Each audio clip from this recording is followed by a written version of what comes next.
Hello, BookTube, and welcome back to Summer of Sport 2025. This is a BookTube event created by Mark at Book Time with Elvis that encourages everybody to read from sports literature, a vast amount of literature, fiction and nonfiction, that tends to get neglected by bookish people, mainly because bookish people don't tend to be sporty people, although there is considerable intersection. I have read quite a bit of good stuff in connection with Summer of Sport. It was written by former practitioners of their sport, or even in one case, a current practitioner. Wouldn't have thought it possible. My experience with people in semi-professional or professional sports has been that they are, I was going to say as brainless as thoroughbred horses, but I've met thoroughbred horses who have hobbies and occasional idiosyncrasies. Whereas professional or semi-professional, like for instance, league-level college players, university players,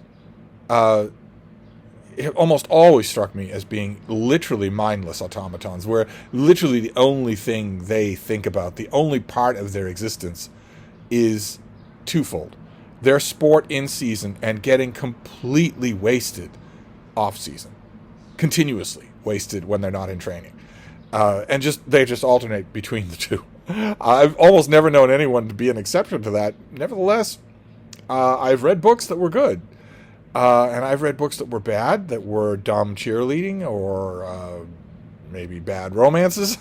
but I have used Summer of Sport as a learning opportunity. That hackneyed phrase. I've used it as a learning opportunity because I'm not a real sporty person myself. I have perhaps on this channel downplayed my enthusiasm and loyalty for the Boston Red Sox. Perhaps, just a bit.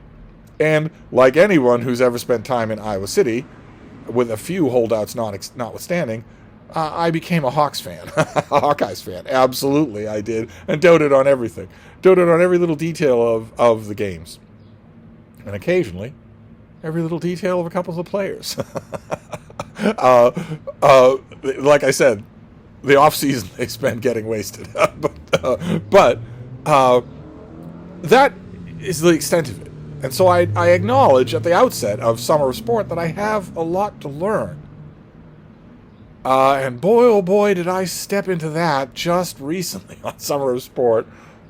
Just recently, I read a book. I probably have the cover right here. Yeah, I read this, A Game for Hooligans, by Hugh Richards, about rugby union.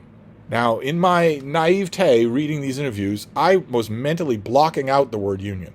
I was just thinking, this book is about rugby, a quaint English sport about which the rest of the civilized world knows nothing and wants to know nothing. So won't this be fun to learn about all these thugs who bash their unhelmeted heads against each other on a perfectly good Saturday afternoon? Won't this be fun to learn about? And it was fun. I did learn about a lot in this book. The author is a very good interviewer, and the book was like being in a series of matches or locker rooms where I could just listen to people involved with the game talk about it. So I thought that I had learned a lot. I thought, there you go, that's rugby. But no. I had barely put a little toe in the world of rugby, and I was informed of this by a number of people, both in comments on that video and especially in emails to me. I leave my email on every video. If you obey the basic etiquette that I laid out in an earlier video, you can email me at any time about anything, keeping in mind those basic etiquettes. Like, for instance, I know that some people have not watched that video, or if they have, they've thought, well, it doesn't apply to me. When it does. It absolutely does apply to you. If you send me a 3,000-word email, I'm going to ignore it. You are wasting your time to write it and send it. You might as well put it in your journal, because I'm not going to do anything with it. And also, the example that has come up 4 times since I made that video, if you just send me a sentence or a couple of sentences, it's just a few declarative sentences by you that such and such made me think of such and such. Well, that's not acknowledging that I even exist. That's certainly not a call for correspondence. Correspondence means back and forth. It doesn't mean that you propound something and I what? Clap? I have no idea what to do with emails like that. I read them and simply delete them. You're not going to get a response to that because you're not asking for a response. That's I'm not the key here is that I'm not a responsometer. That was also the key for why you shouldn't just lob the link to a video at me without any contextualizing at all. If you lob a thought of yours at me, I'm not a responsometer. I don't just automatically respond to everything that I see. So, but nevertheless, I got a lot of emails from people who do get emailing. Thankfully, I shouldn't complain about it because it's by far the majority. It's like 90% of the people who email me. So I shouldn't complain about it. But it's 10% that bugs you. I think you know that, right? If you've ever been in a similar situation, it's always the 10% that bugs you. And fortunately, the people who do get emailing have been filling my inbox with emails about rugby. And one of the things that they have been informing me, to my horror, is that not only are there different leagues for rugby, but there appear to be different genera. There appear to be different families of rugby that diverged in their evolutionary path sometimes a long time ago. So they don't bear much resemblance to each other, and they have fierce partisans, the one to the other. Fierce partisans. There are people in some parts of the world who, if you ask them, will tell you that they love rugby, but they don't. They love their particular genus of rugby, and they don't love any others. They might hate all the others. And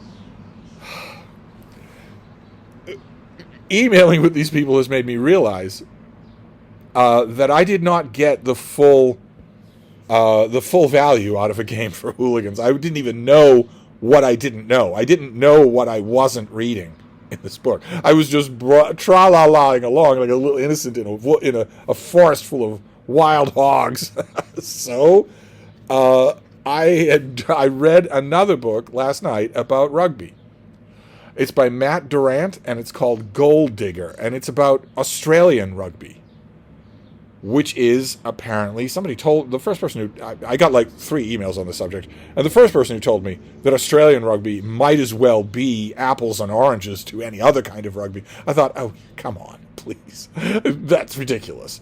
I mean, that's ridiculous. I mean, that would be like me saying the National League Baseball is completely... I thought, surely you are exaggerating. But no, I kept getting emails from people saying, well, what about real rugby? What about Australian rugby? I thought, what makes this real? None of this was in a game for hooligans, not in any clear way. What have I wandered into here?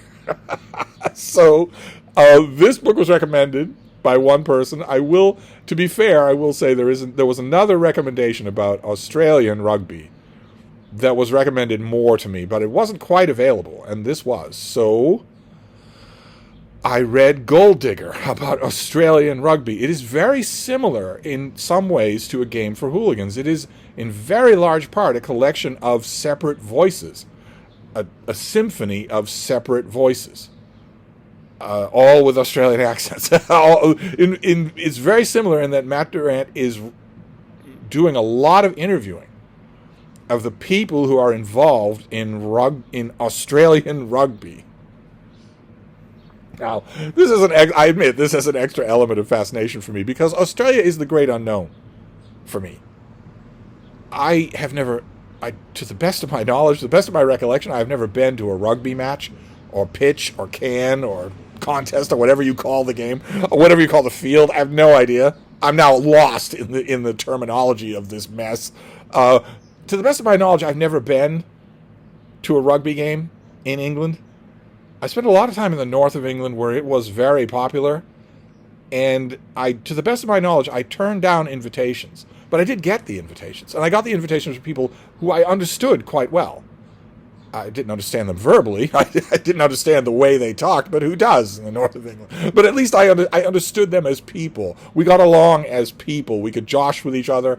We could drink together, etc., etc. But that's not true for Australia. I have never been to Australia. I am never going to be to Australia. Australia is the only place in the world I have never been. I've met a lot of Australians. To a man or a woman, every single Australian I have ever met I don't want to use a tinny word like patriotic. I don't want to do that. I don't think it would. The Australia. I've met hundreds of Australians now, and I don't think the word patriotic, the way Americans use it, would ever cross their mind. But good God, the love and pride for their country when I talk to them. It wasn't even boosterism. It was like it was part of their DNA. It was so noticeable. It wasn't a brass band of any kind. It was just their whole faces would light up when I asked them, what about your country? Do you like your country? Do you like Australia? Unbelievable. A response I have gotten nowhere else from no other people, not even Americans. Americans will go straight to the tinny patriot thing that I'm talking about, but not Australians. Instead, it's just this glow that I loved. Oh my God. Not only were the people immediately lovable, but that glow was amazing. And that intrigued me, of course, because I'm never going to go to Australia. I'm never going to do any of the things I want to do in Australia. I had a little laundry list. I wanted to get bitten in half by a great white shark off the Great Barrier Reef. That's never going to happen. I wanted, forever and ever, I used to say that on my laundry list for Australia was I wanted to climb on Ayers Rock. Now, I want to get arrested for calling it Ayers Rock.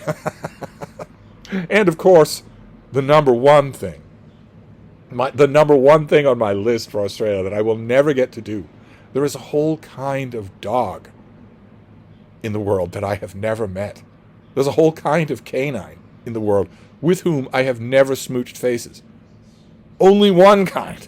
Every other kind, even the ones that don't look like dogs, I have smooched faces with, but not dingoes. I have never met a dingo. I have all people. There is a dog on Earth I have never met and will never meet. Not one of them. So, of course, there's an element of allure there. Australia has always had an element of allure for me, specifically because it's El Dorado. I'm never going to go there. It could be anything. The only hints of Australia that I have are three.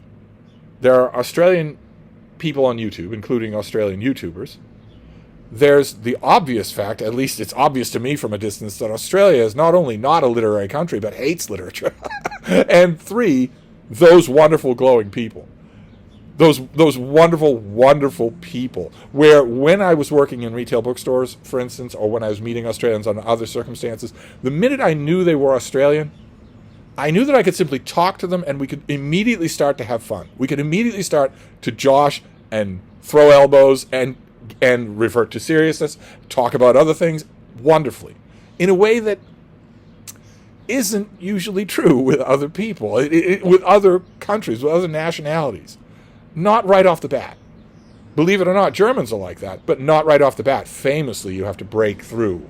Once you do, you're in. But they're not like that right away. They're not like that immediately.